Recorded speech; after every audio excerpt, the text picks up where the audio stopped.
მოგესალმებით ძვირფასო ტელემაყურებლებო და რადიო მსმენელებო. მედია კავშირი ობიექტივი რა თქმა უნდა კვლავ პირდაპირ ეთერშია და დღეს ტრადიციისამებრ სტუდიაში მობრძანებულია ბატონი დავით არხანმოურავი, საქართველოს პატრიოტთა ალიანსის თავმჯდომარე. მოგესალმებით ბატონ დავით და გადაცემას წაუძღვები მე ირმა ცხორაკაული.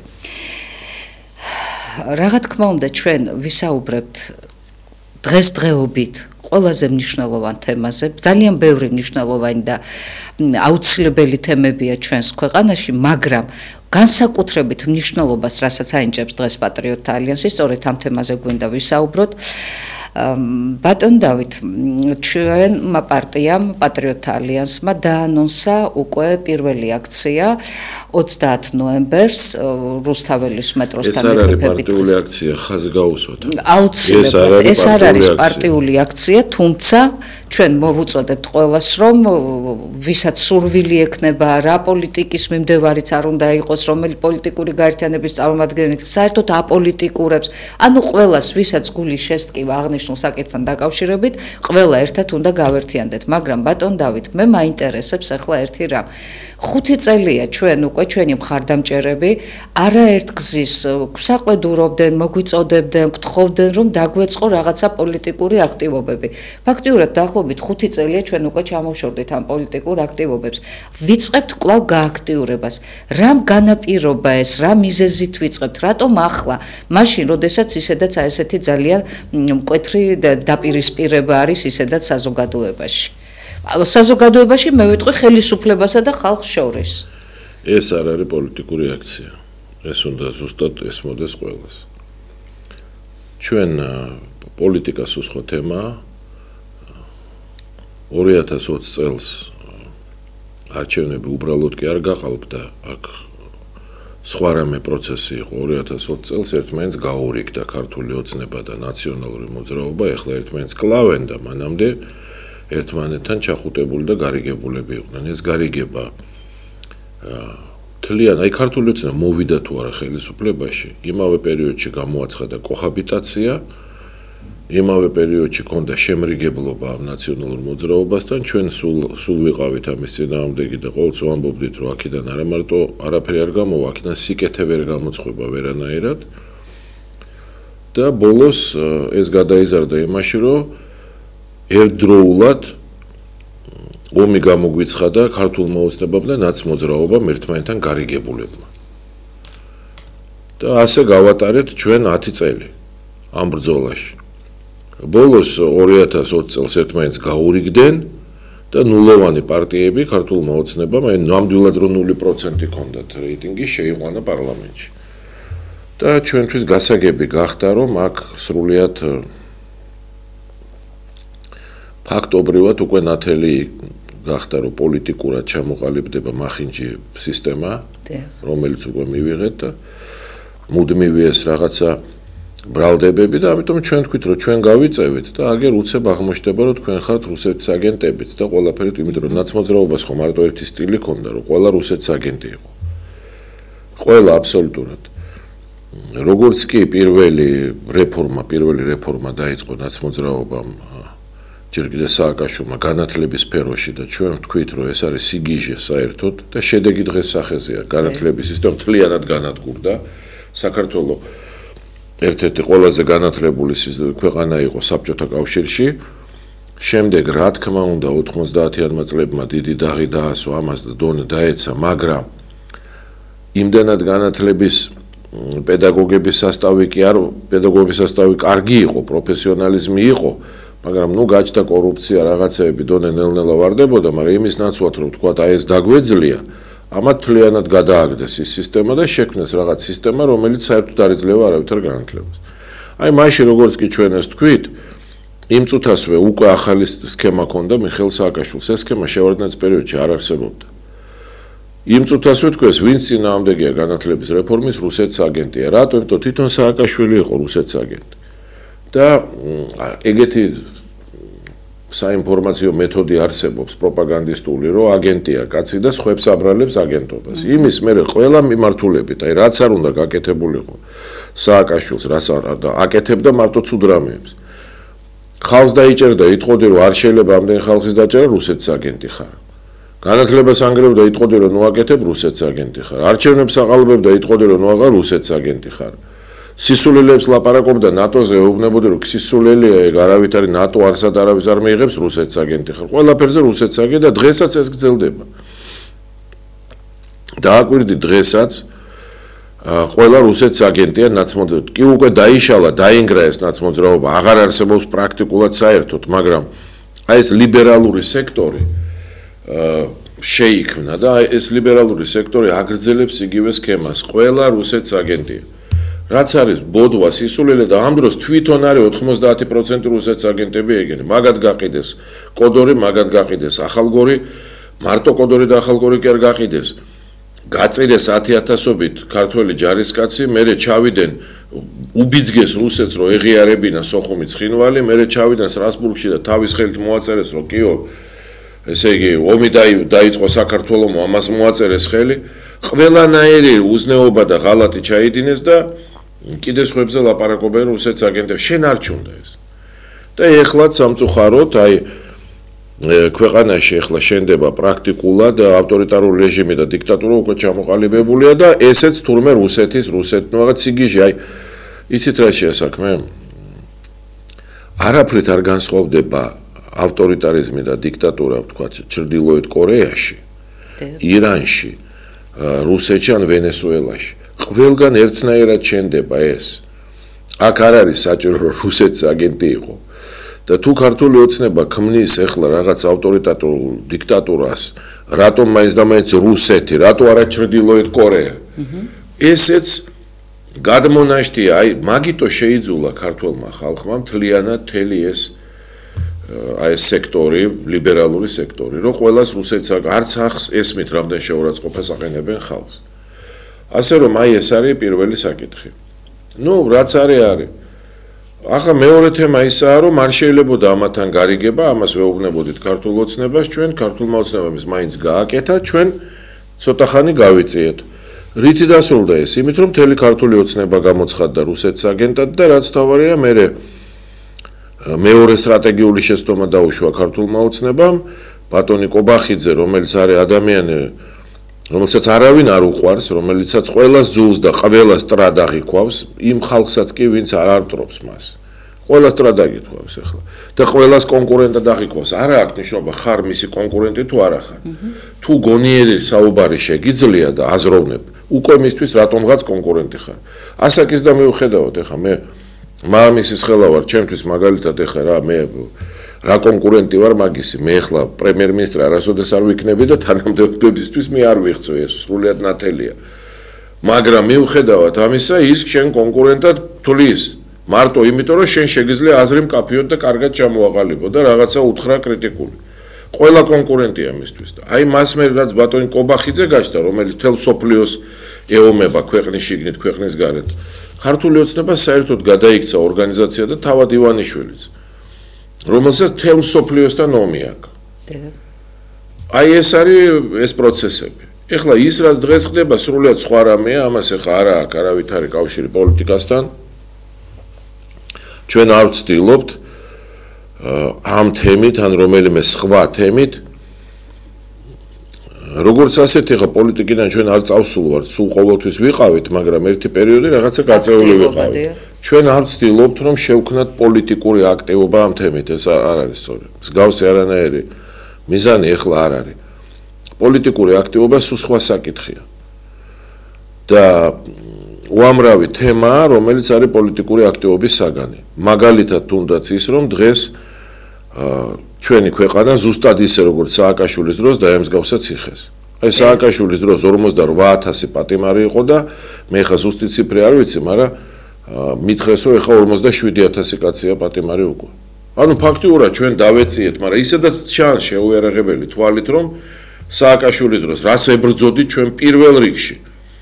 ნუ კაი ქვეყნის ტერიტორიების გაყიდვას და იმას რომ ქვეყანა დიდციხედ გადაიქცა. დიდციხედ გადააქცია ბატონმა კობახიძემ ქვეყანა.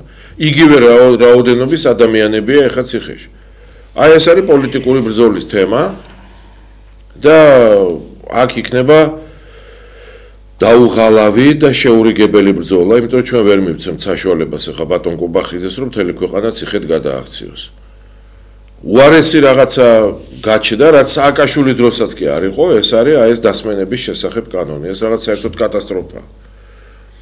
ადამიანებმა, ესე იგი, ჩვენ და სოფლიომ დაამარცხა ეს დანოსები.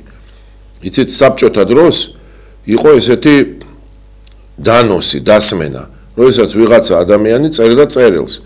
ამ წერილში ვიღაცას აბეზღებდა, მაგრამ სიმართლეს კი არ წერდა, რაც მას მოეჩვენა. აი მაგალითად თქვენ მეზობელს მოეჩვენა, რომ თქვენ რაღაც საეჭვოდ იქცევით. აი ესე მოეჩვენა. და ადგა და დაწერა რაღაცა თქვენზე დაგაბეზღა, დანოსი ერქვა ამას საბჭოთა დროს. და ზოგჯერ მართალი ხართ, აი არ მოწონდა უბრალოდ ის კაცი, მტრობდა და რაღაც ტყუილს წერდა. ეს სისტემა მარტო საბჭოთა კავშირში არ იყო, სხვა შორის გიტლერის გერმანიაშიც იყო ეს სისტემა და მერე უკვე აღმოსავლეთ გერმანიაშიც იყო ძალიან სერიოზულად განვითარებული ეს სისტემა. თუ არ ვწდები, თითქმის ნახევარი, ნუ აი რაღაც ძალიან დიდი ციფრი, 30% მოსახლეობის ჩართული იყო ამაში, თუ 40 თითქმის აი გერმანიის დემოკრატიულ აღმოსავლეთ გერმანიაში, გერმანიის დემოკრატიულ რესპუბლიკაში, სოციალისტურ გერმანიაში. და იტალიაშიც, მუსოლინის იტალიაშიც იყო ეს სისტემა და აი ამ სისტემას ჰქონდა რაღაც კოლოსალური მასშტაბი. ეხა ფაქტურად ირმა-ინაშვილმა დაწერა ამაზე წერილი და მე უბრალოდ მის ფრაგმენტებს ვიმეორებ ამ წერილის. და ნუ რაღაცა კატასტროფა იყო. უამრავ მილიონობით კაცი შეეწირა ამას, მილიონობით. როგორც იქნა ჩვენ ამისგან გამთავისუფლდით და ეხლა შარშან იგივე კანონი დააბრუნა ბატონმა ყობახიძემ, მთელი თქვენ გახსოვთ ამ სტუდიაში ჩვენ მთელი ბევრი გადაცემა მიუძღვენით ამას, მაგრამ ყურად არავინ არ იყო. ეხლა გვაქვს პირველი პრეცედენტი. ეხლა გვაქვს პირველი პრეცედენტი, როდესაც ადამიანებმა, აი ნეიტრალური საქართველო არის ესეთ პარტია, რომელიც შექმნა ბატონმა ყობახიძემ და ეგ კიდე ცალკე თემაა, რომ პარტია ნებაყოფლობითი ორგანიზაციაა, მას ხელისუფლება კი არ ქმნის, როცა მას ეს სურს, არამედ ადამიანები უნდა ქმნიდნენ. და ხელისუფლება რო პარტიებს ქმნის განყოფილებებად, ეს საერთოდ დანაშაულია, მაგრამ ამ ხელისუფლებას იმდენი დანაშაული აქვს ჩადენილი, რომ მაგისთვის ეს არაფერი არ არის. მაგრამ ეს სხვა თემაა. მაგრამ ეხა იქ დაიწყო რაღაცა დანოსების წერა. და უბრალოდ სასაცილო სიტუაციაა ეხლა რა. სასაცილო იცით რატო არის, რომ ნუ ხა წარმოიდგინე მიხეილ სააკაშვილი მზის ციხეში პალტოების გამო ეს არის ადამიანი, რომელმაც ჩააბარა კოდორი და თქვა ახალგორი. უბიძგა სოხუმის ცხინვალის აღიარებისთვის. უამრავი ხალხი ციხეში მოკვდა, ართმევდნენ ქონებებს, ტელეარხებს, აი ობიექტივს წაართვეს ლიცენზია, ხო? და არც ერთი ამბრალდებით არა ის ზის პალტოების გამო. და ეხლა უნდათ რომ დაუმძიმონ ეს. და უმძიმებენ ისევ არა იმიტომ რომ ტერიტორიები გაყიდა, ხალხი კვდებოდა რაღაც დანაშაული. უმძიმებენ იმიტომ რომ Facebook-შიო დაწერაო რომ ჩამოვაგდოთ ქართული ოცნებაო. ამის გამო უმძიმებენ და უმძიმებენ დანოსის საფუძველს. ეს მესმის კიდე რომ ეს რაღაცა დასმენის კანონი აი ესე ამუშავეს. ამ დანოში კიდე ის მაინც რომ ეწეროს რომ ამან ტერიტორიები გაყიდა, ამან არა რაღაც სისულელი, აი ნუ წარმოუდგენელი. მათი საჯარო გამოსვლები, თქვათ აი ვის წინააღმდეგაც აღიძრა ახლა საქმეები, მათი საჯარო გამოსვლები უშუალოდ ამორჩევლებთან შეხვედრის დროს, აი ეს ფრაგმენტები, ეს ამონარიდები, მაგრამ რა შეიცით საქმე ბატონ დავით, ახლა გაჟღერდა უკვე კვლავ ახალი ინფორმაცია, რომ სავარაუდოდ რიცხვი ამ ეგრეთ წოდებული დანოსებში მოხსენიებული პირთა რიცხვი გაცილებით გაიზრდება, არა მხოლოდ პიროვნულად, არამედ არასამთავრობო ორგანიზაციებსაც შეეხება უკვე და მოკლედ უნდა ველოდოთ კვლავ ახალ დაპატიმრებებს. ამ დანოსების არსი იმაშია, რომ ჩვენ გვეუბნებიან, რომ თქვენზეც დავწერთ დანოსებს. რა თქმა უნდა. თქვენზეც აი გადაცემაში ლაპარაკობთ, არ მოგვეწონება დავწერთ დანოს თქვენზე და თქვენზეც აღზრავთ საქმეს. მაგრამ ეს არის პოლიტიკური პროცესები, ეს არის და პოლიტიკური ველი ეს არის და ამაზე უნდა ვიბრძოლოთ. რაც შეეხება ამ თემას, რომელიც ეხება არაბულ ქალაქებს, ეს არ არის პოლიტიკური საკითხი. აქ აქტიურობა არის საჭირო ზე პოლიტიკური და აქ არის აუცილებელი რომ ამაში მაქსიმალურად და ფართოდ ჩაერთოს მთელი მოსახლეობა. მოკლედ ეს სხვა თემაა. კი ბატონო. განცხადება გაკეთა ამ განცხადებაში დგას არა მარტო პოლიტიკური პარტიების, არამედ სხვა ადამიანებიც, რომლებიც არ არიან უშუალოდ ჩართული და ნებისმიერი ადამიანი ჩვენ მოუწოდებთ რომ ამას ჩაერთოს. გინდა პოლიტიკოსი იყოს ეს?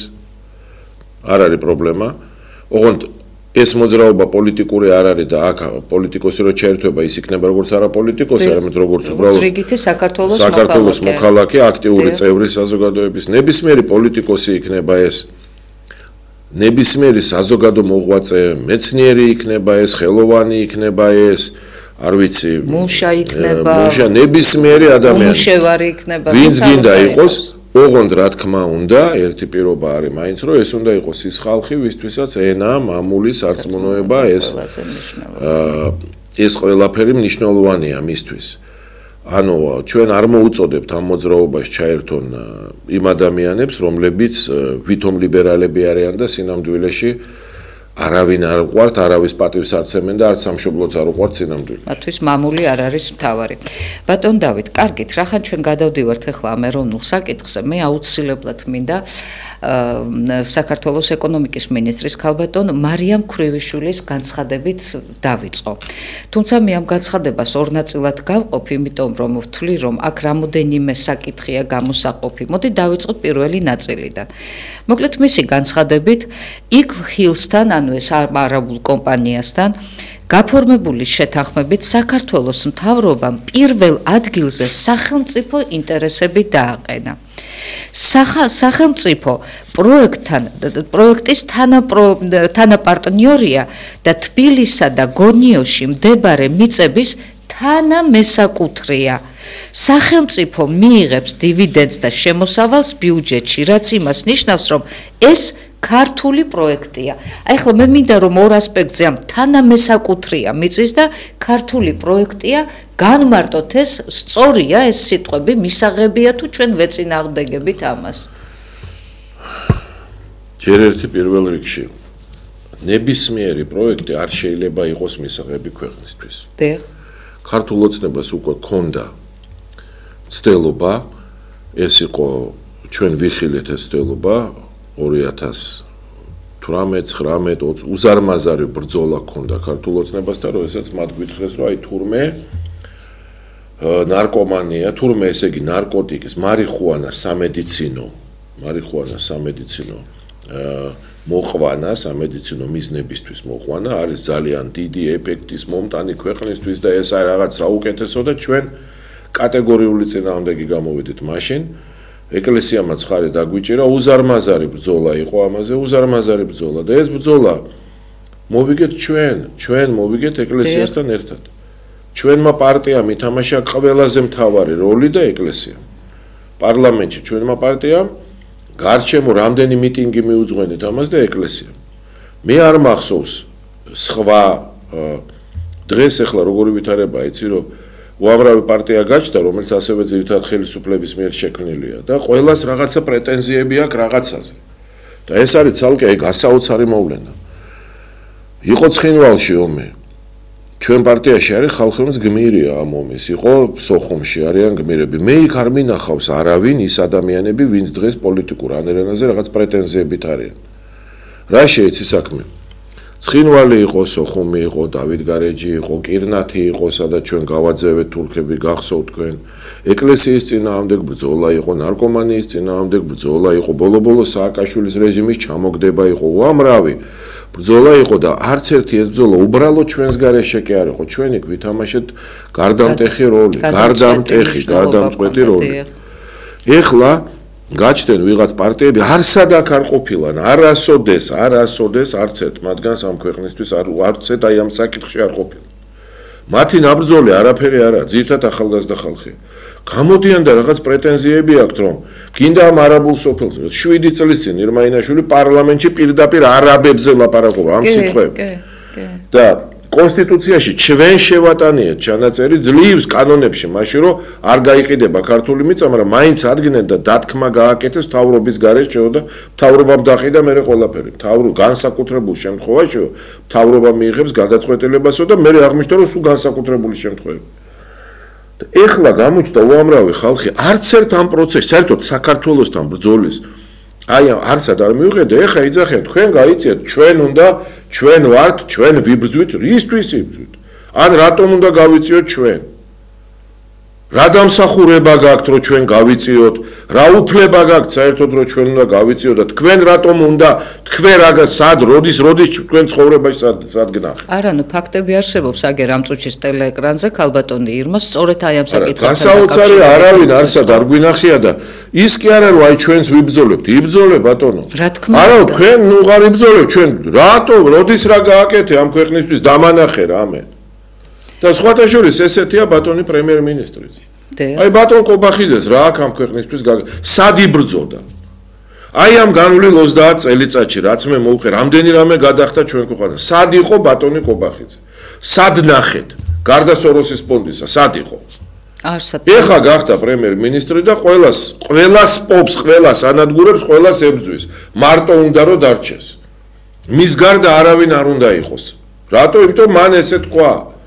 ანუ ჩვენ რაც ვიცხოვრეთ, ვიბრძოლეთ, ყველაფერი, არაფერი. არავის პატივს არ ცემენ, აი ეს არის. პატივისცემა არ გააჩნიათ არავის მიმართ. ეს ერთი საკითხია და ეს ახლა ძალკე სერიოზული პრობლემაა ჩვენი ქვეყნისთვის. მეორე თემაა, რომ ეხლა უნდა გავერთიანდეთ ჩვენ იმის წინააღმდეგ, რაც არის საქართველოს გაყიდვა. ყველანაირი ინვესტიცია არ შეიძლება იყოს ინვესტიცია. არ არის ინვესტიცია, როც მე უკვე ვთქვი, მაგალითად მარიხუანა. რითი დამთავრდა? ის თემა ვერ მოიგეს, სამაგიეროდ შექმნეს გირჩი, თვითონ შექმნეს. შემდეგ ეს გირჩი გაიყო, იმიტომ რომ იქ ის ზურა ჯაფარიძეა თავის სახელი რო შეიცვალა, გირჩი რო დაერქვა, კაცი სახელს რო გირჩსაც დაერქვეს. იმან არ მოინდომა ივანიშვილის ხალხთან, არ მოინდომა ქართულ ოცნებასთან და ამიტომ ის ციხეს ჩასვეს. გაყვეს ციხეს ჩასვეს და ესენი პარლამენტში შეიყვანეს, საკრებულოში შეიყვანეს. ხოთმასაც ასხავენ ქართულ ოცნებას. 40 საარჩევნო ოლქში ესეთო ცია არ აქვთ. და პლანს ეწევიან პირდაპირ მარიხუანას ეწევიან პირდაპირ დერეფანში პარლამენტის და აი ამას აკეთებენ გააზრებულად თან. ესე იგი ხრწნის ერს ქართული ოცნება და თან ლაპარაკობს რაღაც ტრადიციებზე. აი გააზრებულად. ეხლა აქაც იგივე პროცესია ზუსტად რა. ეხლა ახალი რაღაც თქვეს, რომ აი ეს შენებლობა. კაცო, ყველანაირი ინვესტიცია მისაღები არ არის. არ არის მისაღები მარიხუანა და არ არის მისაღები არაბული ქალაქის შენებლობა. რატომ არ აშენებენ ამერიკულ ქალაქს? ან ფრანგულ ქალაქს? იმიტომ ფრანგებს არ უნდათ აქ არც ქალაქი, არც პორტუგალიელებს უნდათ, არც ესპანელებს და არც ამერიკელებს. ბატონ დავით, ნახეთ, ეხლა მეორე ნაწილს წავიკითხავ მე და კითხვასაც ერთი წუთი ბოდის გიხდით რა. მე მინდა მოკლედ შევეხო ამ არაბებს, აი სულ 1-2 წუთი, რომ აი ჩვენი თუ არა, თუ მოგვიანებით? არა, იცით რა შეასაქმე, აი დავასრულებ თუ შეიძლება ამას, რომ არ გადაუხვიოთ თემას და აი სწორედ ქალბატონი მარიამ ქრივიშვილი ნახეთ რას ამბობს სპეკულაციურ განცხადებებს, ანუ ჩვენი განცხადებები ყოფილა სპეკულაციურ განცხადებებს უკანონო მიგრაციის პოტენციურ ზრდაზე იქ ჰისის ინვესტიციასთან კავშირი არ აქვს, რადგან საქართველოში არსებობს მიგრაციის კანონი და ჩვენი ქვეყანა გამორჩეულია მკაცრი პოლიტიკური უკანონო მიგრაციასთან დაკავშირებით. ბატონ დავით, რატომ გვაქვს ჩვენ პრეტენზია უშუალოდ ამ არაბებთან? რატომ ავტეხეთ ახლა ესეთი ამბავი? ჩვენ რა ურთიერთობა გქონდა? ახლა ძალიან ბევრი არის, იცით, არის ნაწილი, რომელიც საუბრობს, რომ არავითარ შემთხვევაში არაბული მხარე, მეორე ნაწილი კიდევ მით უმეტეს ხელისუფლება გვეუბნება, რომ არაბები ჩვენი ისტორიული მეგობრები არიან და ოდითგანვე ჩვენ ყოველთვის რაღაცა პარტნიორობა გვქონდა. აქ სინამდვილეში ორი საკითხია და ჯერ მეორეს ვიტყვი. ქალბატონი მარიამ ქრივიშვილი ცდება. მარტივი მტკიცებულება ამისი შემდეგია. მე ახლა ახალგაზრდა ხალია, ახალგაზრდა ქალბატონია მარიამ ქრივიშვილი. მე უფრო ასაკოვანი კაცი ვარ და მე მახსოვს ის პერიოდი, სულ ცოტა ხნის წინ, როდესაც ბათუმი დააჭარა ქართველების იყო და ქართველები ცხოვრობდნენ. მე მახსოვს ასევე ის პერიოდი, როდესაც მიხეილ სააკაშვილმა დაიწყო აი ზუსტად მსგავსი აზრების გამოთქმა და ბოლოს დღეს მაშინ თავად მიხეილ სააკაშვილმა პრაქტიკულად 40,000 თურქს მისცა მოქალაქეობა და დღეს მოქალაქეთა რიცხვი არც ვიცით რამდენია აჭარაში. 200,000 ჩინელს მისცა კიდევ მაშინ ბოლოს უკვე ბოლოს ჩვენ არ ვიცით რამდენია ეხლა თურქეთის მოქალაქე აჭარაში. მაგრამ მე ვფიქრობ, რომ ეს რიცხვი ალბათ 60-70,000 გადააჭარბა უკვე. ყოველ შემთხვევაში 40,000 იყო სააკაშვილის პერიოდში. რას ხედავ ჩვენ დღეს? ჩვენ დღეს ხედავთ იმას, რომ ბათუმის ცენტრი ეს არის პრაქტიკულად სტამბოლი. ჩვენ ხედავთ იმას, რომ სავსეა თურქებით, ჩვენ ხედავთ, რომ ნელ-ნელა საქართველო იქ იკარგება და ქრება და ბათუმი ხდება თურქეთი. და არ არის აუცილებელი იმისთვის, რომ თურქეთი ვნახოთ, თურქეთში ჩასვლა. ჩადით ბათუმის ცენტრში პირდაპირ, აი განსაკუთრებით ის უბანისა ძველი მეჩეთია, იქ მიბრძანდით და აღმოჩნდებით სტამბოლში. ჩვენ ხედავთ, რომ თურქეთი ახდენს ექსპანსიას. ჩვენ ხედავთ, რომ საბავშვო ბაღები გაიხსნა თურქული საბავშვო, რაც დარღვევაა კანონის. მედრესეების სკოლები, რომელშიც განათლების პროგრამა შეესაბამება თურქეთის განათლების სამინისტროს და არა საქართველოს, რაც კანონის დარღვევა 200 გადაცემა გააკეთა ამაზე ობიექტივმა, არაფერი არ იცვლება განათლების სამინისტრო თვალს ხუჭავს, ფაქტობრივად, გარდა ამისა, ეხა რელიგიური სპეკულაციები ეგ. ხალხს არასამთავრობო ორგანიზაციები სხვა ფულს უხდიან იმაში, რომ ბავშვი ქრისტიანად კი არ მონათლონ, არამედ წინ დაცვითონ მუსლიმანურად და ასე შემდეგ. აქ ის კი არა, რომ რამე ისლამის წინააღმდეგ ვარ ჩვენ, აქ იმაშია საქმე, რომ ყველაფერი ნებაყოფლობით ხდება და არა დაძალებით და მოგხდამით ან მოსყიდვით. და ასე შემდეგ უამრავი ნეგატიური პროცესები მიმდინარეობს და აჭარა ნელ-ნელა თურქდება. და ამას ხალხი ხედავს, მაგრამ ძალიან ბევრი, ვინც არის ამას ებრძოდა, ეხლა ჩუმად არის და პირდაპირ დაუმალავად სუფრაზე მითხრა რამდენჯერმე კაცმა, რომ აი ხა არ გვინდა ამ თურქეთზეო დოლარები შემოდის. ანუ დოლარებად სახელმწიფო სამშობლო უნდა გავყიდოთ? სახელმწიფო უნდა გავყიდოთ, სამშობლო უნდა გავყიდოთ დოლარებად? ხა მე კი გავეცი პასუხი იმ ხალხს, ეს არ გეგონოთ რომ უპასუხო დავტოვებდი, მაგრამ ზოგადად ეს არის ტრაგედია. ტყუილა კი არ ლაპარაკობს თურქი მესხე, ეს არ არის სწორი თურქი მესხი თურქი ვერ იქნება, მაგრამ მესხეთში ადრე გადმოსახლებული თურქების და შემდეგ გადასახლებულების უკან დაბრუნებას რო ითხოვს ერდოგანი. და ეს ხელისუფლება რო თამაშობს იქ რაღაცას. ეს ყველაფერი ჩვენ თვალწინ ხდება, კაცო. რა გვინდა თბილისში გადით, აგერ დავით აღმაშენებლის გამზირი, ეხლა არის სტამბოლის ქუჩა. სტამბოლის ქუჩას ეძახიან. ეს ყველაფერი სიკეთე არანაირად არ არის. და რაც თავარია, აქ არ შემოდის რაიმე, ვთქვათ, მოწინავე ევროპული ცივილიზაცია. და არანაირად არ შეიძლება ჩვენ მოგწონდეს ან ის რომ გავთურქდეთ, ან გავინდოელდეთ, ან გავპაკისტანდელ და როგორც არის მოკლედ პაკისტანელებად ვიქცეთ, არანაირი სურვილი ამისი ჩვენ არ აგვაქვს. ეხლა რაც შეეხება არაბებს, აქ კიდე საერთოდ რაღაც ახალი თეორიები. ნუ მანამდე ხო გავიგეთ, რომ თურმე ჩვენი ძმები არიან თურქები 1000 წლის განმავლობაში ყოველ საშუალო 18 ნახევარ, ყოველ 18-19 წელიწადში ერთხელ ჩვენ ქონდა ომი თურქეთთან, გავლილი 1000 წლის განმავლობაში. და ჩვენ კარგავდით ტერიტორიას და საბოლოო ჯამში დღეს საქართველოს ორჯერ უფრო პატარაა, ვიდრე იყო აი ამ თურქულ ომებამდე. 1000 წლის განმავლობაში მათ ნახევარი ტერიტორიები საქართველოს ორჯერ შემცირდა. აღარ ვლაპარაკობ თუნდაც ისეთ სიმახინჯეზე, რომ მხოლოდ 1870 წელს შეწყდა ტყვეთ აქიდან ხარკის სახით ახალგაზრდა გოგონების და ახალგაზრდა ბიჭების გაყვანა თურქეთში. გესმით, ეს შეწყდა სულ რაღაცა 200 წლის წინ, 200 წელიც არაა გასული. ხარკის სახით გაყვა. აი ესეთი და ამის მერე პრემიერ-მინისტრები გვეუბნებოდნენ ჩვენ, რომ თურქები ჩვენი ისტორიული ძმები არიან, ბატონი კობახიძე საერთოდ სპარსელებსაც ისტორიულ ძმებად მიიჩნევს და თურქებსაც. ეხლა გავიგეთ, რომ არაბებიც ჩვენი ისტორიული ძმები ყოფილან. ამიტომ აი ამასთან დაკავშირებით რა მინდა მე გითხრათ. რა ეს მოკლედ რო ჩამოვაყალიბოთ რა. პირველი განვლილი 2000 წლის განმავლობაში 300,000 ადამიანზე მეტი ეწამა ქრისტესთვის და შერაცხული იქნა ეკლესიის მიერ წმინდა მოწამედ. მეორე ყურადღება მიაქციეთ. 300,000-ზე მეტი ადამიანი იქნა შერაცხული წმინდა მოწამედ და მხოლოდ 35, აი ამას ხას უსვამ, 35 ადამიანი იქნა შერაცხული დიდ მოწამედ. დიდ მოწამე ეს ის ადამიანია, ვინც განსაკუთრებით დიდი ტანჯვა გადაიტანა. გაუძლო დიდ ტანჯვას.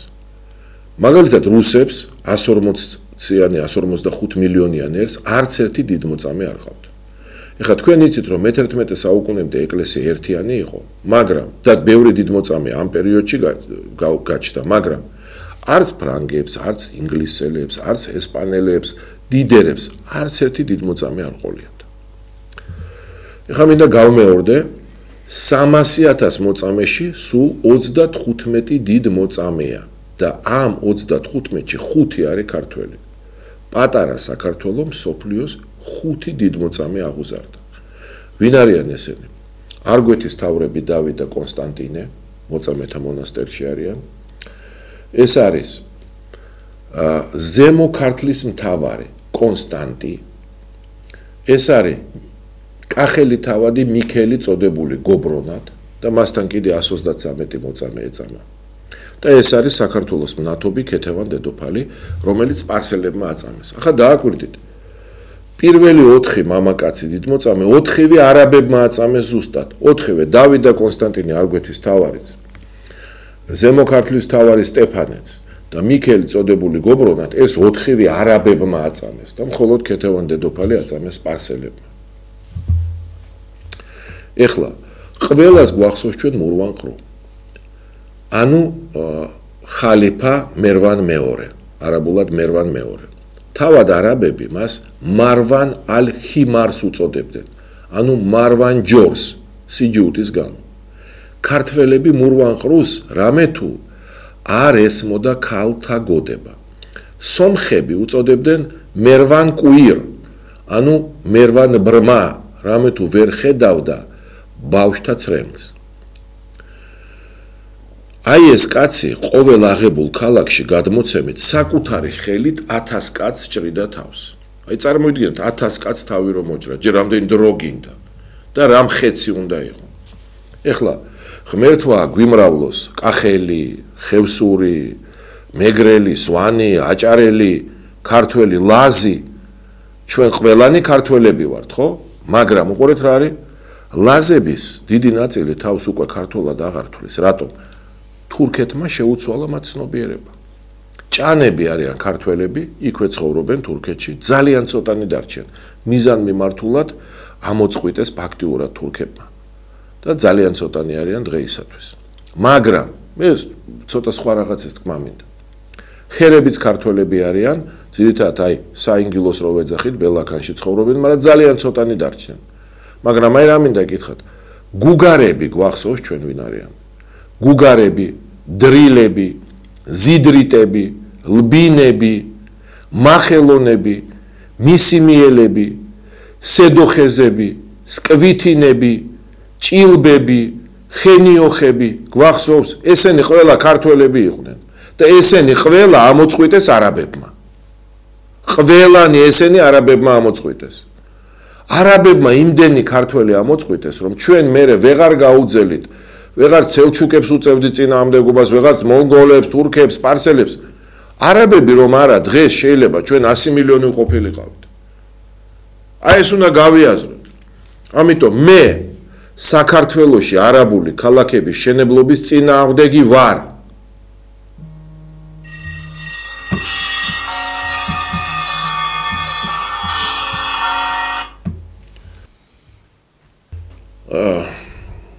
ეხლა რა მინდა ვთქვა? მე მინდა მოგიწოდოთ სულ ყველას, რომ აიღოთ მობილური ტელეფონი, ჩართოთ ვიდეო კამერა, გადაიღოთ ერთი წინადადება, უბრალოდ ერთი წინადადება. მე საქართველოში არაბული ქალაქების მშენებლობის წინააღმდეგი ვარ. მხოლოდ ეს წინადადება და აი ეს ვიდეო გამოგვიგზავნოთ ნომერზე 591 94 95 45. გინდა WhatsApp-ზე, გინდა Viber-ზე, გინდა Telegram-ზე, ან ბოლო-ბოლო Facebook-ში ჩააგდეთ ობიექტივის გვერდზე, საქართველოს პატრიოტთა ალიანსის გვერდზე, ირმაინაშვილის გვერდზე. მოკლედ ვიდეო გჭირდება. ეხა მოგვივიდა 10,000-ობით მოგვივიდა ჩანაწერი, რომ მე წინააღმდეგი ვარ, SMS-ი არ გჭირდება, SMS-ი თქვენ გენაცვალეთ. არც SMS-ი გჭირდება, არც აი ჩემი ნომერი დამირეკე, არა გვაქვს საშუალება რომ 100,000 კაცს დაურეკოთ. თქვენ გადაიღეთ ვიდეო და ჩაგვიგდეთ ვიდეო, ეს არის ჩვენი თხოვნა. ბატონ დავით, ანუ თქვენ თვლით რომ აი ეს ვიდეოს გადაღებით ეს არის ერთ-ერთი მექანიზმი თუ როგორ უნდა გაძლიერდეს საზოგადოების ჩართულობა. არა, აი რა შესაძლოა, უყურეთ, ძალიან საინტერესო რამეს გეტყვით მე თქვენ. დიახ. სერბეთი სრულად ხელოვნურად სხვათა შორის დასავლეთმა გაყო ორ ნაწილად, სერბეთს გამოეყო ჩერნოგორია. სერბულ ენაზე ეს არის ჩერნოგორია და ინგლისურ ენაზე მონტენეგრო. ესე იგი ჩერნოგორია ეს არის სერბეთის რეგიონი. აი ზუსტად ისეთივე როგორც მაგალითად არ ვიცი ჩვენთვის გურია. აი ზუსტად ესეთი რეგიონია. და ადრე ცალკე სათავადო სამთავრო იყო სერბეთი, როდესაც მე ერთიანი ქვეყანა. საერთოდ იუგოსლავიაში ხო სულ სერბები ცხოვრობენ. სულ, მაგრამ იუგოსლავია რო დაყვეს, იქ ხორვატები, კათოლიკები არიან, ისინი მუსლიმანები, სერბებია ყველა, მაგრამ ესაო კათოლიკია, მე გულისხმობ იმ ომს, რომელიც დასავლეთმა მოაწყო. მერე ჩერნოგორია, აქ საერთოდ ეგეც ვერ თქვეს, იმიტომ რომ ჩერნოგორიაში იგივე სერბებია, რაც თქვათ ხორვატიაში ან უშუალოდ სერბეთში. აქ რელიგიაც იგივეა, პატრიარქიც ერთი ყავთ, საერთოდ ყველაფერი ერთია. და უბრალოდ რომ ადრე ცალკე სამთავრო სათავადო იყო და ამიტომ გამოყვეს. მაგრამ ეხა ეს არაა მნიშვნელოვანი. საინტერესო ისაა, რომ ჩერნოგორიაში შევიდა აი ეს კომპანია, ეს არაბული კომპანია, შევიდა ჩერნოგორიაში. იქაც ყველაფერზე შეთანხმდნენ, იქაც რომ ავაშენებ და მერე მოსახლეობამ კატეგორიული წინააღმდეგობა გაწია. და იმდენად დიდი იყო ეს წინააღმდეგობა და ზუსტად ეხა ჩვენ რასაც ვამბობთ, ამიტომ გვინდა ეს ვიდეოები. ვიდეო გვინდა, მე საქართველოში არაბული ქალაქების შინებლობის წინააღმდეგი ვარ. აი ესე ამ გზით მოსახლეობამ უზარმაზარი პროტესტი რო დაინახა ამ კომპანიამ არაბულმა და რო დაინახა მტკიცებულებები რო ხალხს არ უნდა უარი თქვა თვითონ წავიდა იქიდან. ეს პრეცედენტი არის. ამიტომ გეუბნები ჩვენ გვჭირდება 1 მილიონი ვიდეო. 1 მილიონი ვიდეო რომ უარი თქვან მათ და ვიდეო მჭირდება და არა 10,000-ობით მივიღეთ SMS-ი რომ მე წინააღმდეგი არ მინდა SMS-ი თქვენგანაც ვოლე ვიდეო ჩაწერე და ვიდეო გამოაგზავნე. ეს ძალიან მნიშვნელოვანია ბატონ დავით, რატომ? იმიტომ რომ ერთ-ერთმა საზოგადოებრივი მოძრაობა არის, რაღაც არასამთავრობოა, მნიშვნელობა არ აქვს მის სახელს ახლა არანაირი. მივიდა სწორედ ამ არაბულ კომპანიასთან და განცხადება შეტანა უნდოდა, რომ გაასაჯაროვეთ ამ ხელშეკრულების პირობები და მათ უარი თქვეს. არც კი ჩაიბარეს ეს განცხადება. იგივეს გვეუბნება ქართული ოცნებას და ძალიან გვირია ახლა რამდენად ეროვნული პროექტია ეს, რასაც ქალბატონი ვთქვათ მარიამ ქრივიშვილი გვინდა. აქ როგორ დამეუდგეთ უყურეთ. მე მესმის ქალბატონი მარიამ ქრივიშვილს თავის პოზიცია აქვს, ღმერთმა დალოცოს კონდეს თავის პოზიცია. ყველას აქვს უფლება კონდეს თავის პოზიცია. ჩვენ უნდა მიუდგეთ ამ საკითხს შვიდად და გაწონასწორებულად. მე მესმის რომ ქვეყანაში არის ბევრი ადამიანი, ვისაც მიაჩნია და გონია რომ ეს კარგია. აქ არ შეიძლება ჩვენ მივიყვანოთ საკითხი იქამდე რომ ეხლა ხელჩართული ჩხუბი გავმართოთ რომ რატო ფიქრობ ესე. ვისაც როგორც უნდა ისე ფიქრობს. ზოგი ასე ფიქრობს, ზოგი ასე, ყველას თავისი მოსაზრება აქვს, ყველას თავისი შეხედულება აქვს. ამიტომ უნდა მივუდგეთ სხვანაირად. ეს ისეთი საკითხია ჩემი აზრით, ეს არ არის საკითხი, რომელიც ხალხის აზრის გათვალისწინების გარეშე შეიძლება გადაწყდეს. იმიტომ აქ არ არის უბრალოდ არაბული ქალაქის შენებლობაზე. აქ ლაპარაკი მიდის, რომ ჩვენ ქვეყანაში, ჩვენს ტერიტორიაზე ჩდება სხვა სახელმწიფო. და ეს სხვა ეს ტერიტორია, აი 800 გექტარიაო ცოტა მეტი. 60 თუ 67% ეს ამაზე ვილაპარაკოთ, გამოვაკლოთ ამ 800 და რჩება 500-ზე გექტარზე ცოტა მეტი. 67%. აი ეს 500 რაღაც გექტარი ხდება უცხო ქვეყნის ტერიტორია. ჩვენს ქვეყანაში ისედაც ყოფნის ჩვენ რომ ცხინვალს ვერ ვაკონტროლებთ, სოხუმს ვერ ვაკონტროლებთ. ეხლა პირდაპირ თბილისში და პირდაპირ ბათუმში ჩნდება კიდე ორი ტერიტორია, რომელიც იქნება საერთოდ უცხო ქვეყნის საკუთრება, იმას ვერანაირად ვერ გავაკონტროლებთ ჩვენ. ისევე როგორც უკვე ბათუმსაც ვეღარ ვაკონტროლებთ. საქმეც მაგაშია ბატონო დავით, რომ სწორედ მინისტრი გვეუბნება, რომ ჩვენ ამ მიწების თანამესაკუთრეები ვხდებით. ხო და მე მესმის. ეს არის ქართული პროექტიო. ჩვენ ტერიტორიას. პირდაპირ გვეუბნება, მაგრამ გვიმტკიცებს, რომ კარგიაო ესო. ყიდით ჩვენ ტერიტორიას, რაც აბსოლუტურად აბსურდია, მსგავსი არაფერი არც გამიგია მე. და ვამბობ, რომ აქ უნდა სხვანაირად მიუდგეთ. ხალხმა თქვას თავისი აზრი. ამიტომ კიდევ ვეუბნები ყველას 1 მილიონი ვიდეო გჭირდება ჩვენ. მე საქართველოში არაბული ქალაქების შენებლობის წინააღმდეგი ვარ. ვიდეო და არა SMS-ი. ბატონ დავით, გარდა ამ ვიდეოებისა, ჩვენ კიდევ რა გზებით შეიძლება საზოგადოება, თქვათ, იყოს ჩართული, იცით, მე მოწვეული ვიყავი სტუმრად ამ რამოდენიმე დღის წინ იგივე სტუდიაში და შემოვიდა ზარი ახალგაზრდა მამაკაცმა დარეკა და ბრძანა ასეთი რამ, რომ ჩვენ უკანონო ქმედებები არაფერი არ უნდა ჩავიდინოთო, მე ვფიქრობ, რომ აუცილებლად სასამართლოსაც უნდა მივმართოთო და ჩვენი აქციებითო, ძალიან ბევრი აქციითო აქციები არის საჭირო. ფართო მასშტაბიანი, მშვიდობიანი აქციები, ეხლა მან არანაირ პროვოკაცია არ უნდა დაუშვათ, არაფრის დამტვრევა არ შეიძლება, არც ერთი შენობების აღება აქ არის მთავარი, რომ 200,000 კაცი გამოვიდეთ გარეთ და 300,000. გამოვიდეთ, დავიდახოთ, რამდენი ვართ, იმათმაც დაინახონ და მშვიდად დავიშალოთ. არანაირი არ არის საჭირო, არანაირი აგრესია, ეს ერთი მშვიდობიანი აქცია, მაგრამ მთავარი ვიმეორე მილიონი ვიდეო და აქციები. ეს გვჭირდება ჩვენ და ეს უნდა გავაკეთოთ. პირველი აქცია 21 ნოემბერს არის 4 საათზე მეტრო რუსთაველთან. ბატონ დავით, ეხლა მე კიდევ მეორე საკითხს მინდა შევეხო, იმიტომ რომ არ წყდება ეს კვლავ მაღალჩინოსნების დაკავებები. ყოველდღიურად ერთს ან ორ კიდევ ახალ ამბავს ვიგებთ და სულ ახალი და ახალი ფაქტები იდება. აი როგორ ფიქრობთ, ბატონ დავით, ეხლა აი ამ მაღალჩინოსნების დაკავებით ქართული ოცნება პარალელურად იღებს კანონს, რომ თუ კი რომელიმე სახელმწიფო მოხელე კორუფციის სახით დაარღვევს კანონს, მაშინ 30 წლის განმავლობაში მან უნდა ავსოს დეკლარაცია, რომ რაიმე ის მიმალული ფულის გამოყენება ვერ შეძლოსო.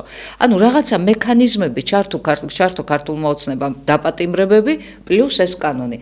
აი როგორ ფიქრობთ, ეს საკმარისია იმისათვის, რომ ეს ელიტარული კორუფცია აღმოიფრას? საკმარისი არ არის, აქ საერთოდ სისულელია. ეს დეკლარაციები არის საერთოდ სისულელე. აი თავიდან ვამბობ, თავიდანვე სისულელე იყო. თავიდანვე ეს დეკლარაციები იყო სისულელე. მე მახსოვს ის დრო, როდესაც ჯერ კიდე არასამთავრობო ორგანიზაციები იწყებდნენ შევარდნაძის დროს, მათ შორის ეს ახალგაზრდა იურისტთა ასოციაცია იწყებდა ამას, მახსოვს ეს პერიოდი. და მაშინაც ვთვლიდი, რომ ეს სისულელეა და დღესაც ვთვლი, რომ ეს არის სისულელე და ეხლა ამ დეკლარაციებმა ისეთი ხასიათი მიიღო, რომ ამის საფუძველზე უბრალოდ ადამიანებს იჭერენ. ეძებენ მე რაღაც ჩარს მოსდებენ და აიჭერენ, ეს სისულელეა ყველაფერი. და ეს არის, რო ითქვა რუსული სიტყვა პაკაზუხა, აი საჩვენებელი, რომ ვითომ ესენი რაღაც კორუფციას, ეს ის ხალხი არ არის, თვითონ ქართული ოცნება, თვითონ ბატონი კობახიძე. რამდენიმე თვის წინ გვიმტკიცებდა ჩვენ, რომ ქართული ოცნება ყველაზე არაკორუმპირებული ხელისუფლება არის საქართველოშიო. საქართველოს ისტორიაშიო ამაზე არაკორუმპირებული ხელისუფლება არ ჩვენებლითო და ჩვენო 6-ეულში შევდივართ სოფლიოში არაკორუმპირებულობითო. ეხლა თავად ბატონი კობახიძემ დაიჭერა მთელი თავისი მთავრობა. თუ არ დაიჭერა ყველაზე სისხლის სამართლის საქმე აღძრა და ანუ თავად ბატონი კობახიძევე გვიმტკიცებს თანაც საქმეებია 2017 წლის იქ არ ვიცი კიდე 14 თურმე მთელი ეს 13 წელი ესენი ყველაზე კორუმპირებულები ყოფილან და თან იძახდნენ რომ არის ეს ხო ჩვეულებრივი ამბავია ქართული ოცნება ხო დღეს თეთრზე ამბობს შავიაო მე მეორე დღეს შავზე ამბობს თეთრ ეს როგორც უნდა ისე ლაპარაკობენ ცვლიან გავიგეთ ეხლა მთელმა ქვეყანამ გაიგო რომ ყველაზე კორუმპირებული მთავრობა ყოლია სწორედ ქართულ ოცნებას ეხლა მოიფიქრეს რაღაც დეკლარო ვიღაცას დაუფტკიცონ რომ არ არიან კორუმპირებულები სისულელი ეს უნდა გააუქმონ საერთოდ უნდა გააუქმონ ეს დეკლარაციები დეკლარაცია არაფერი შუაში არ არის ხო მაგრამ დეკლარაციებს მანამდეც ავსებდნენ და თურმე აღმოჩნდა რომ ის ხალხი ვინც მანამდე ავსებდა მილიონების პატრონები ყოფილან და რა აზრი ქონია დეკლარაციების ეს სული სისულელია აქ ლაპარაკი სულ სხვა რამეზეა ფეოდალური სახელმწიფოს შენებლობა უნდა შეწყვიტონ მაგრამ როგორ შეწყვეტენ ააშენეს უკვე გამოფხიზდით ხალხნო კაცო ბატონ ხმობის დრო დაბრუნდა ფეოდალია ბატონი კობახიძე აბა ვინ არის ესენი ყველა ფეოდალები არიან მთელი ამათი მინისტრები 90% ყველა არა რა თქმა უნდა მთელი ამათი დეპუტატები 90% ნუ ყველა არა დიდი ჩინოვნიკი პატარა ჩინოვნიკი საშუალო ჩინოვნიკი ყველა მოსამართლე ესენი არიან ფეოდალები და თანამდებობაც ამათია ბიზნესიც ამათია ფულიც ამათია ხალხსაც ესენი იჭერენ რასაც უნდა შვებიან ბატონ დავით, მოკლედ ჩვენ ვერანაირად მეც ჩემი გადმოსახედიდან ვთვლი, რომ ვერანაირად ეს დაკავებები ვერ უზრუნველყოფს იმას, რომ რაღაცა ელიტარული კორუფცია აღმოიფროს. 30 ნოემბერს არის ჩვენი აქცია. კი, ამაზე აუცილებლად ჩვენი აქცია 30 ნოემბერს კვირა დღეს მეტრო რუსთაველთან, რუსთაველის ძეგლთან, მეტრო რუსთაველის მიმდებარე ტერიტორიაა.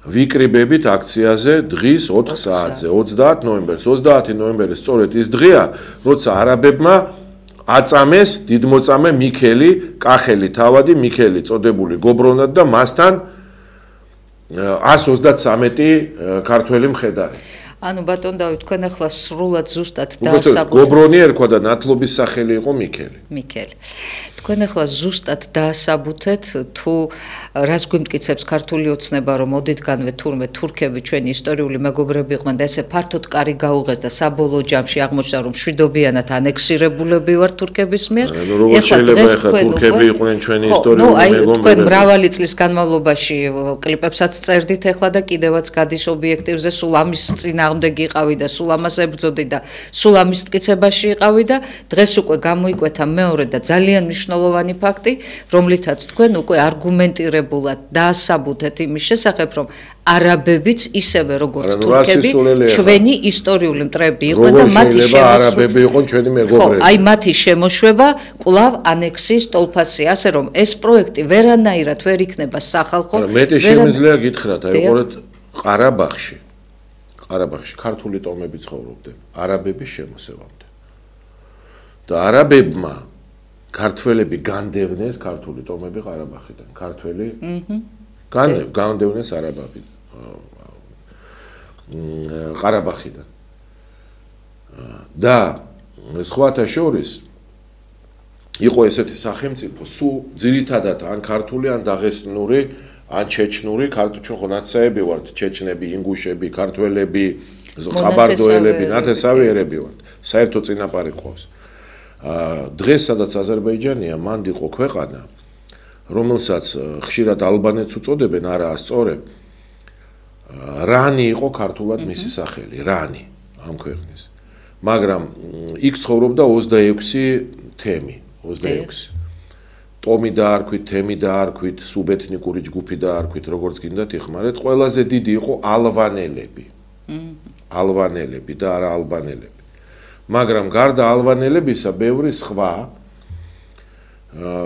მათ შორის ქართული ტომები და ზოგიერთი მე დღეს დავასახელე, მან ცხოვრობდნენ. ეს ქვეყანა მთლიანად გააქრეს. ეს ხალხი გაწყვიტეს. ნაწილი მათგან გაიქცა არაბებმა ზუსტად არაბებმა და იქ პირველად აზერბაიჯანელები მაშინ ჩამოვიდნენ არაბებთან ერთად. ასევე ნახჭევანში ცხოვრობდნენ სომხები, ერთ-ერთი სამთავრო იყო. მთლიანად გაწყვიტეს ნახჭევანი და მურვან ყრუმ, მერვან მეორე მომავალმა, მაშინ მურვან ყრუმ, მან შექმნა ესე იგი თავისი აი სამმართველო და ნახჭევანიდან მთლიანად გააძევა სომხები. და აი მაგ პერიოდში იწყება თანამედროვე აზერბაიჯანის შექმნა, მაგ პერიოდში შემოდის ეს ხალხი კასპიის იქიდან მხრიდან გადმოდიან. და აი ეს ქვეყნები მთლიანად გააქრეს და გააქრეს მართალი იქიდან გადმოსულ აზერბაიჯანელებთან რაღაც შერევა მოხდა იქ გარკვეული ხალხის, მაგრამ ის რომ იქ ქართული ტომები ცხოვრობდნენ, ამაზე მეტყველებს თუმცა ჰერები, რომლებიც ხერეთი, რომელსაც დღეს საინგილოს უფრო ვეძახით ჩვენ და ბელაქანის რაიონის, მაგრამ აი ესეც კიდე ერთი მტკიცებულება. თქვენ გესმით რამხელა ზიანი მიაყენა მაგალითად არაბეთმა მთლიანად კავკასიას, ეს ერთი თემა. სომხებიც მოსულები არიან კავკასიაში, მაგრამ ისინი მოვიდნენ თითქმის 3000 წლის წინ. და ურარტუ არ იყო სომხური სახელმწიფო, ურარტუშიც ქართული მოდგმის ხალხი ცხოვრობდა. და მაშინ სომხებმა დაიპყრო და ის ხალხი თავის თავში ასიმილირება მოხდა, ამიტომ 25%-ზე მეტი გენეტიკურად ქართველია, ვინც ცხოვრობენ სომხეთში. კაცი სომეხია, სომხურად აზროვნებს, მაგრამ გენეტიკურად ქართველია, იქ ის ძირძველი მოსახლეობაა. გარდა იმისა, ეხლა არაბები აქედან კი არა, კაცო, კორდოფა იყო ესპანეთში, ესპანეთამდე ჩავიდნენ. და თქვენ წარმოიდგინეთ, თელ ამ სოფლიოს უზარმაზარი ზიანი მიაყენა. აღარ ვლაპარაკობ, რა გვინდა მარტივად ავიღოთ ეგვიპტე. ეგვიპტეში ცხოვრობდნენ ის ძველი ჩვენ რო გვახსოვს ფარაონის დროინდელი ეგვიპტელები, რომლებსაც დღეს კოპტები ქვიათ. და კოპტები არის ეგვიპტის ძირძველი მოსახლეობა. ისინი ქრისტიანები გახდნენ, დღეს ქრისტიანები არიან. მონოფიზიტები თავის თავს მართლმადიდებლებს უწოდებენ, მაგრამ ეს ცოტა სხვანაირი მართლმადიდებლობა არის. მონოფიზიტური ხა დეტალებს არ აქვს მნიშვნელობა. როდესაც არაბებმა აიღეს კოპტები მაშინ ბიზანტიის იმპერიის შემადგენლობაში იყვნენ და არ მოწონდათ ბიზანტიის იმპერია, დაპირისპირება იყო დიდი და სულ 4000-იანი ჯარით აიღო არაბებმა, იმიტომ რომ ადგილობრივმა მოსახლეობამ დაუჭირა მხარე. და ბიზანტიის იმპერია აფრთხილებდა, რომ ეს თქვენთვის ტრაგედიით დამთავრდებაო. ანუ უმრავლესობა ცხადია, მაშინ კოპტები იყვნენ. დღეს რა ვითარებაა? დღეს კოპტები არის სულ 10% ეგვიპტის მოსახლეობის, 10%, 90% არაბებია და თანამედროვე ახალგაზრდა კოპტური ენა დღეს მარტო საეკლესიო წირვის ლიტურგიული ენაა, მარტო წირვის ენა და ახალგაზრდა თაობამ კოპტური ენა აღარ იცის საერთოდ, ძალიან ცოტა. ანუ პრაქტიკულად გაქრნენ 90% არაბები არიან, გაარაბდნენ. ეს ყველაფერი გველის ჩვენს. რა თქმა უნდა. და რაც ყველაზე მთავარია ბატონო დავით აქვე ორი სიტყვით ვიტყვი, სულ აი უახლესი პერიოდია თვითონ ქალაქ პარიზში ფრანკს ვეღარ ნახავ, მარტო არაბები არიან ძირითადი მნიშვნელობის ნაწილი, მათი სულ იქ არის თავმოყრილი, ასე რომ მართლა დიდი საშიშროების წინაშე ვდგევართ, ასე რომ ჩვენო ძვირფასო ტელემაყურებლებო და რადიო მსმენელებო, მოგიწოდებთ ყველას პირველ რიგში, როგორც ბატონ დავითმა აგვიხსნა, აი ეს ვიდეოები უნდა გადმოგვიგზავნოთ და მეორე, რა თქმა უნდა, ჩვენ 30 ნოემბერს ყველა ქუძზე კაცი დღის 4 საათზე ვიკრიფებით რუსთაველის მეტროსთან, სწორედ რუსთაველის ძეგლთან. გემშვიდობებით. პირველი აქცია იქნება, მე აქციები გაგრძელდება ახლა. თავისთავად. დავინახოთ, რამდენი ხალხი მოვა, რა იქნება, როგორ ერთმანეთი დავინახოთ. ყველაფერი ნელ-ნელა აეწყობა. კარგად. გემშვიდობებით, კეთილი სურვილებით ნახვამდის.